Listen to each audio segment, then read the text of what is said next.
Pendant plus de 30 ans, Harley ARL, vice-président du design chez General Motors, le plus grand constructeur automobile du monde, a dominé le design automobile dans le monde entier.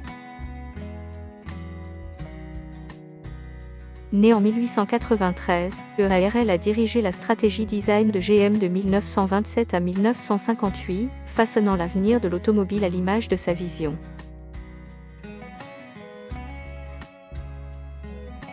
Son imaginaire a donné naissance à la fameuse Americana des années 1950, ses bolides extravagants, drapés de chrome, avec leurs ailerons, leurs vitres teintées et leurs peintures bicolores. Le père d'Harley, J.W. ARL, a débuté sa carrière en tant que carrossier, puis s'est détourné des véhicules hippomobiles pour se consacrer aux carrosseries, pièces et accessoires personnalisés pour les automobiles, fondant ARL Automobile Works en 1908. ARL a abandonné ses études pour travailler avec son père chez ARL Automotive Works, qui sera racheté par Dolly, un concessionnaire Cadillac qui a su reconnaître le talent de ARL, pour le style et la couleur et l'a nommé directeur de son atelier de carrosserie personnalisée. Lors d'une visite chez le concessionnaire, Lawrence Fisher, directeur général de la division Cadillac, a été impressionné par les dessins et les méthodes de ARL, qui utilisait notamment de la pâte à modeler, et lui a demandé de concevoir la LaSalle de 1927. Le succès de ce modèle a convaincu Alfred Sloan, président de GM, de créer la division Arrêt Couleur au sein de GM, le tout premier département de design au monde, nommant ARL au poste de directeur, le premier à occuper cette fonction inédite.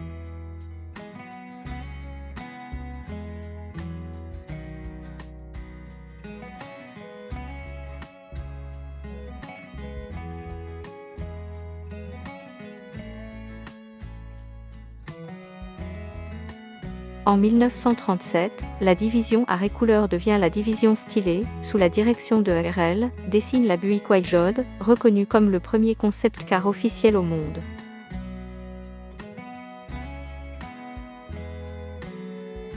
Dans les années 1950, toujours sous l'impulsion de ARL, GM devient le plus grand géniteur de concept cars, avec des dizaines de machines de rêve à son actif.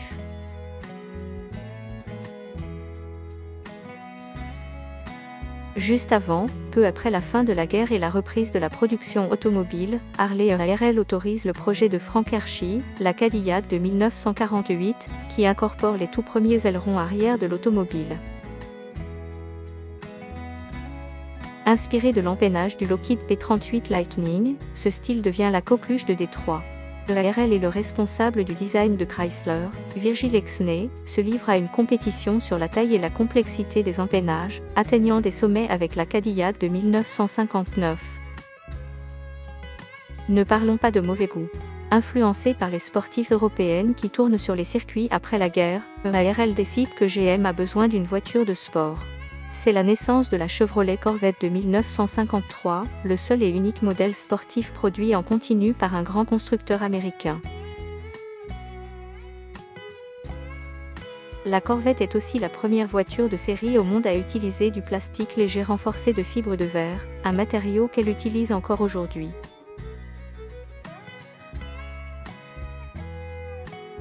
Lorsque ARL prend sa retraite en 1958, Bill Mitchell reprend la direction du design de GM, Harley et ARL décède en 1969 et, bien que l'on se souvienne surtout de lui pour les excès des années 1950, il est utile de signaler que GM a vendu quelques 35 millions de voitures basées sur des designs créés sous l'impulsion de ARL.